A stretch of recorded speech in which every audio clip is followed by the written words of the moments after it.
My name is Lion. The sun slowly dipped behind the horizon, bathing the town of Devil Reach in a warm orange glow. Devil Reach was busy as usual. The salon was already busy, the townsfolk looking for a glass of whiskey and a game of poker. The door swung open as I passed by. Gonna pay my tab, I swear it. Why are you so... Okay, how are you both quiet and so pathetic sounding? Goddamn. Let me just change the sound volume a little bit. Ah, yes, much better. Alright. A man stumbled out. I took a step back. Oh. Why do I sound like that? He strained and grinned at me, tipping his head. Ma'am? I clicked my tongue and placed my hand on my hips. Getting drunk already, Jim? Why am I being voiced? I should be voicing me. I can lower that. Oh, nice. The man laughed. You know I gotta grease my hauler after a long workday. How do you still sound so pathetic? The only work you do is causing a ruckus. The man looked sheepish. Sorry about that, ma'am. I love how Jim sounds. I waved him off. Go pay your tab, Jim. He nodded solemnly and went back into the salon. I continued my walk through the town.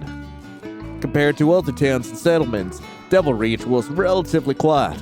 My father had established a town about 10 years before I was born. Now, almost 30 years later, it was becoming a place that everyone wanted to live in. Howdy. The general store in Charlotte was closing up shop. I gave her a smile. Make sure to thank your father for raising my pay. That really helped my family. Of course, we're always happy to help. Thanks to the hard work of my father, almost everyone in the town had jobs that paid well. He paid close attention to the town's needs and provided opportunities for trade and the production of needed goods. I've heard of settlements that constantly had gunfights or were being targeted by bandits. For Devil Reach, there was nothing to fear. It was a safe haven in the land of lawlessness. The sound of a barking dog interrupts my peaceful walk. Which dog is it? Stop! Oh, it's you! I looked behind me. A giant black dog was sprinting straight towards me. Kane! Stop running! I tried to jump out of the way, but the dog was way too fast. It rammed straight into my legs, kicking up a cloud of dust and dirt.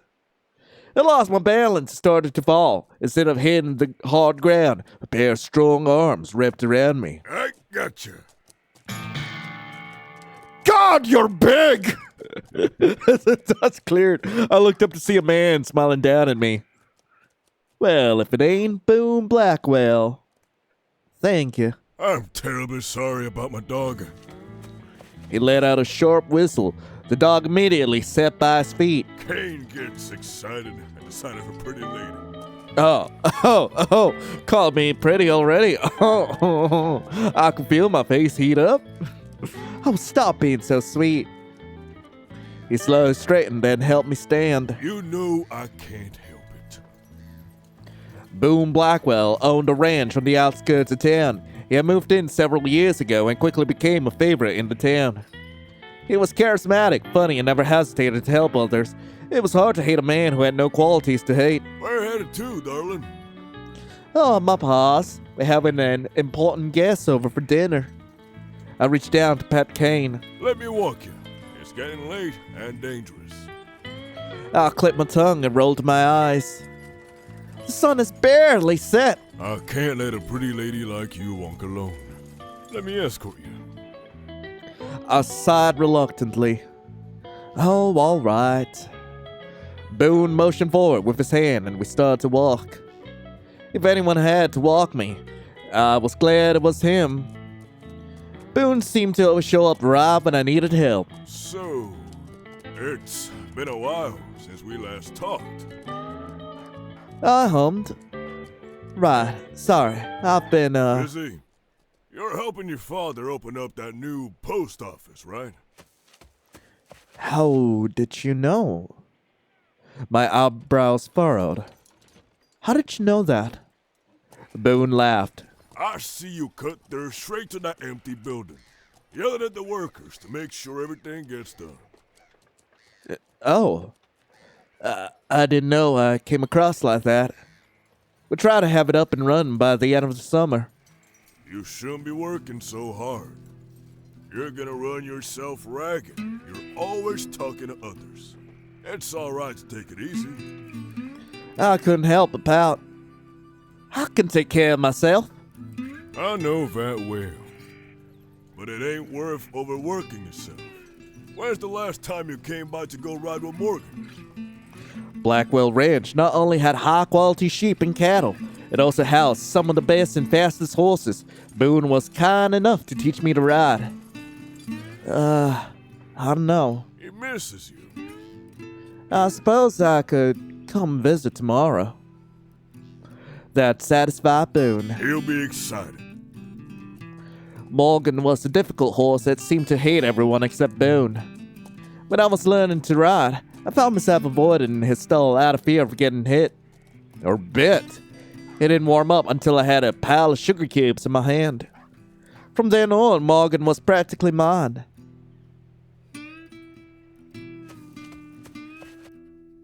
We finally reached my estate. Thank you for walking me, Boone. He tilted his head.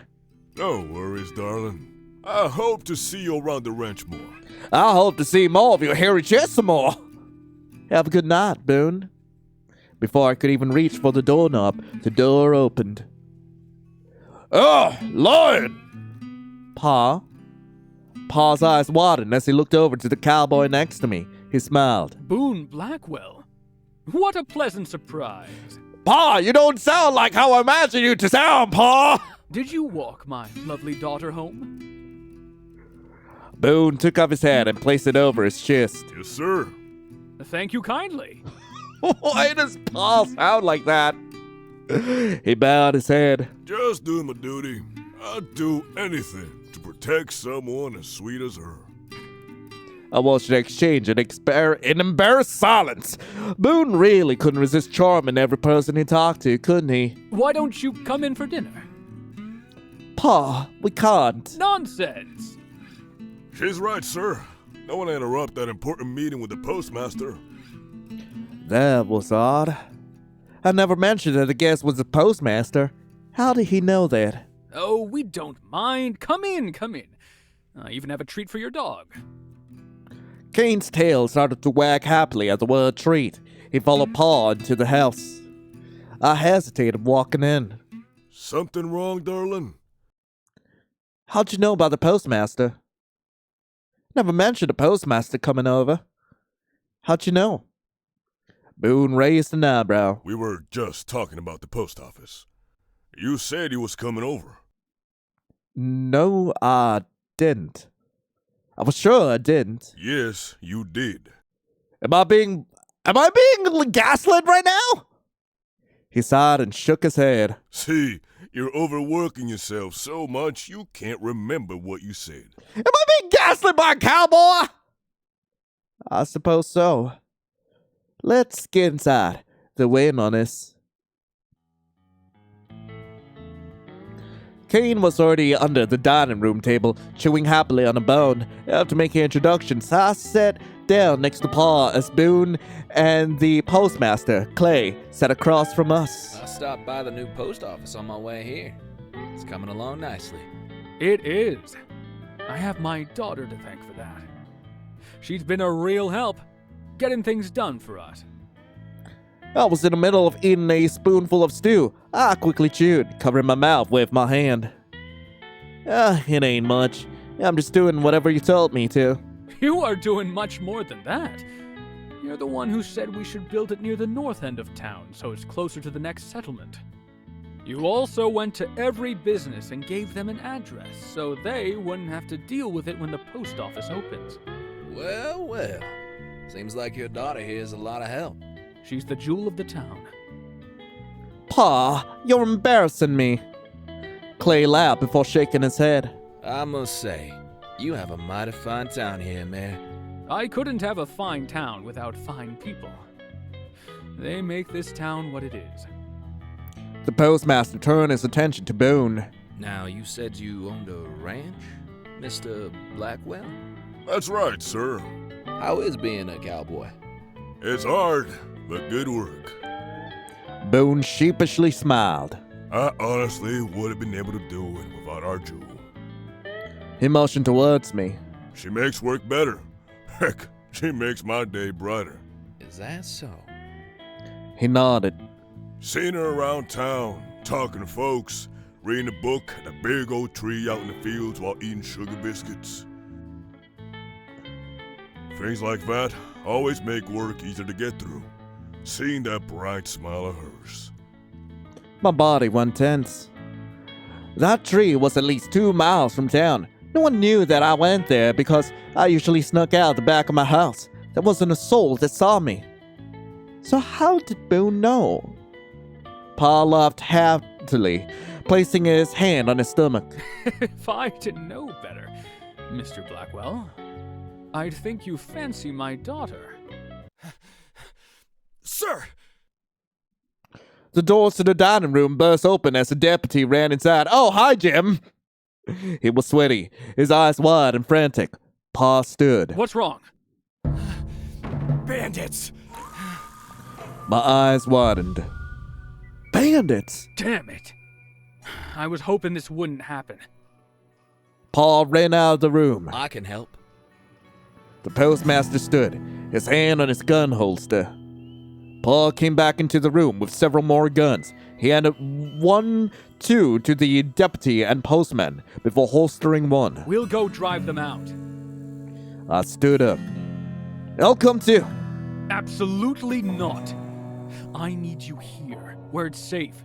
Give me a gun and I'll show you how safe I can make it! But Pa! I'll keep her safe. Pa's eyes met Boone's. He nodded solemnly. You got a gun, son? Never leave home without one. Keep her safe. Pa, the postmaster, and the deputy all ran out of the room. Wait! I tried to run out of the room with them. Lon! Boone grabbed my wrist. No, I have to go help. There ain't nothing you can do to help. Give me a gun and I can show you how much help I can be! I'm sure I can. Well, never mind! Jesus, that is loud. The loud gunshot made me freeze. Several more rang out. We have to hide. He whistled. Hey! Hide! The dart listened obediently and darted into another room. My feet stumbled over each other as Boone dragged me into a closet. He shut the door before bringing my back against his chest. One hand grasped my hip, the other covering my mouth. My hands were shaking. I felt like I was about to faint. My vision blurry as I tried to watch through the slits of the closet door. It's alright. Boone's breath was hot against my ear as he whispered, Be good and stay quiet, okay? "No!" I nodded. "But no!" My eyes closed as I focused on breathing. In and out. In and out. Okay, in, out, in and out, in and out. My eyes fluttered open. Boone had opened the closet door. I was so focused on trying to stay calm I didn't even notice he had moved. Is it over? I think so. It's over. Y'all can come out. The deputy called out from the front. Pa! I ran outside, straight to the deputy. Where's Pa? I looked around. The townsfolk were starting to come out of hiding. Several bodies littered the street. They didn't last long in the fight. We managed to run them off. The deputy sighed. Your pa got hit. Awfully convenient. What? It's not fatal. We brought him to the infirmary. The doctor is with him now. Thank you. I'll go see him now. I'll come with you. It's fine. My voice came out sharper than I intended. I can walk myself. Boone reached out and grabbed my hand. I told you I can't let a lady walk alone. I didn't want to fight. I wanted to see my father. I nodded reluctantly. Boone and Kane started to follow me as I walked to the infirmary. There were about 5 men in the infirmary. My father was in a cot all the way at the end of the room. A gasp left my lips as I ran over to him. Pa! I knelt by his side and wrapped my arms around him. He weakly hugged me back. Oh, Lion. I'm so glad you're safe. He looked over at Boone. Thank you, Mr. Blackwell. Boone tipped his head, not saying a word. You'll be okay, right? I'll be just fine. Doctor says I need to stay here for a bit. But I should be back on my feet faster than you can blink. Good. But I'll sleep here just in case. Pa sighed and gently pushed me away. There's no need. The doctor and nurse will monitor me. I can't just leave you here. His voice grew stern. You can and you will. Been a stressful night. You'll feel better after getting a good night's sleep in bed. My voice was a shaky whisper. I don't want to be alone. Boone cleared his throat. I have plenty of room on the ranch. She can stay with me for the night. Pa's voice softened. Well, look at that. Boone can stay with you. You won't have to worry about a thing. I am worrying about a lot of things.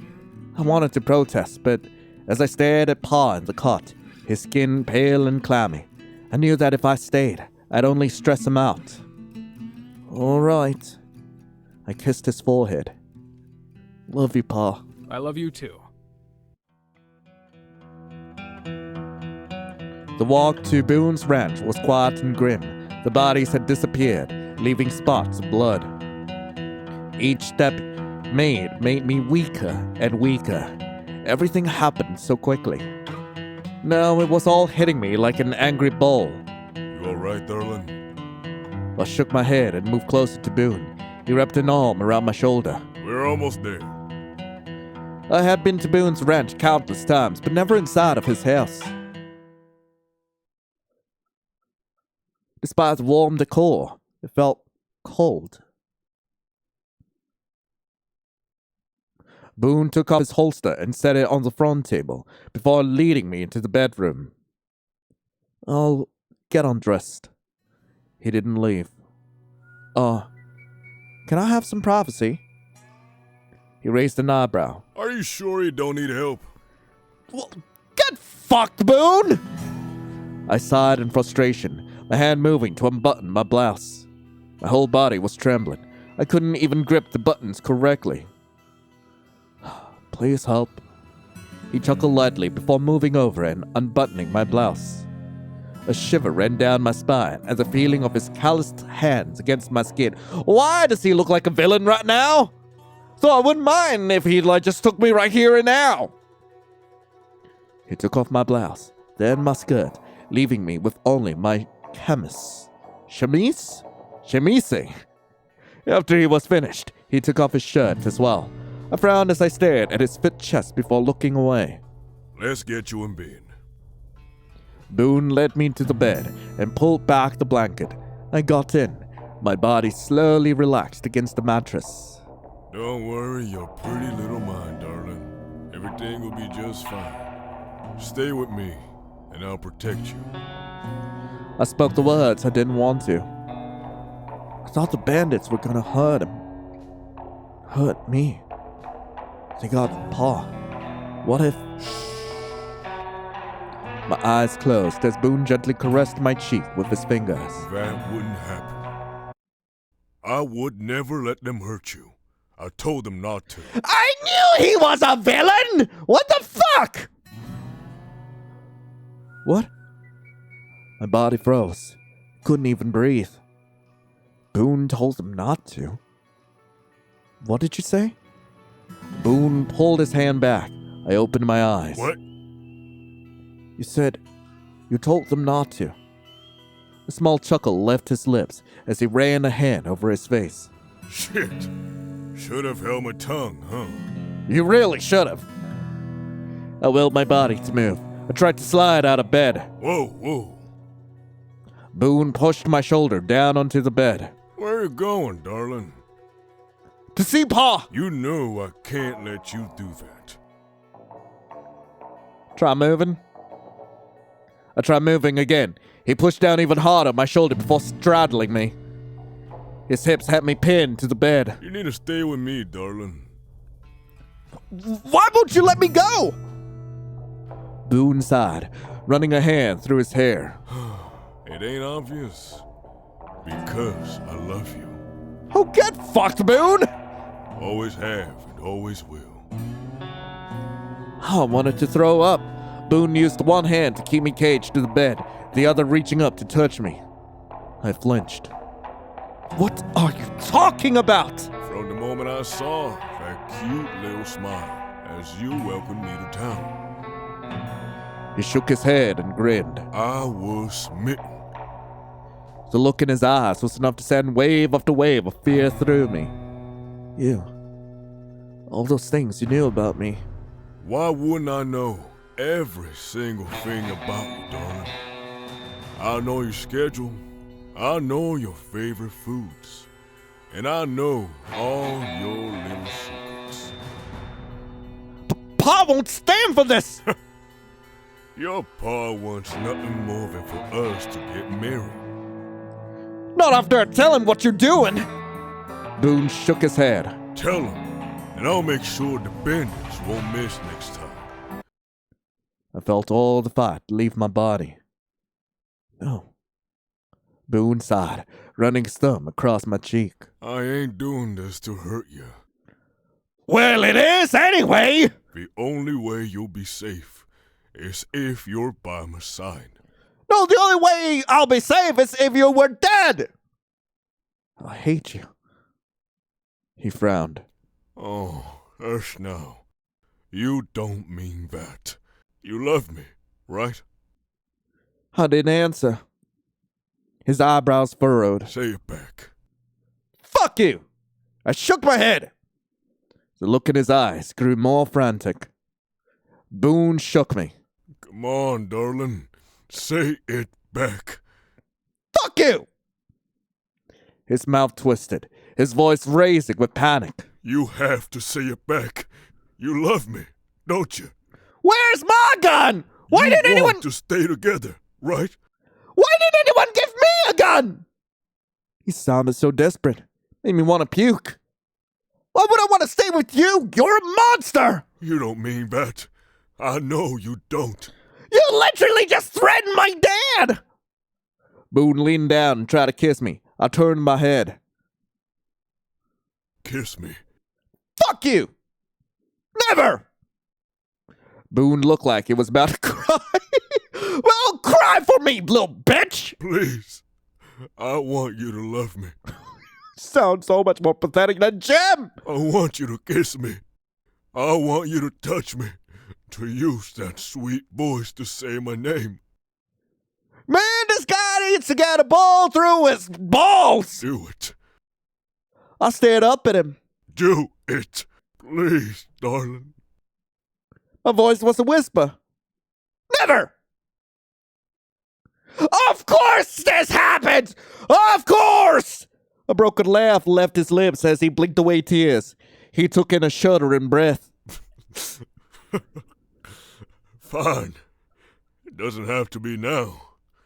What the fuck? But eventually, you'll fall in love with me. I have all the time in the world to wait for you to say those 3 little words. His eyes bored into mine. You'll stay by my side forever.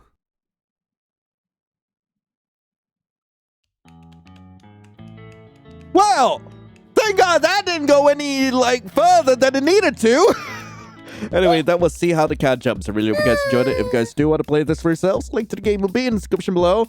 Had a request to actually play this a while back. It has been on my mind for a while since it initially came out for the Osan Jam, and glad I kind of picked it up, but also like, God, the guy is such a freak. I don't know. I'm not really feeling it as much as I used to. I don't know. Like, I really hated Boone. But anyway, thank you all so much for watching. Hope you all have a lovely rest of the day. And as always, I'll be seeing you in the next video. This is Lion signing off. Ciao.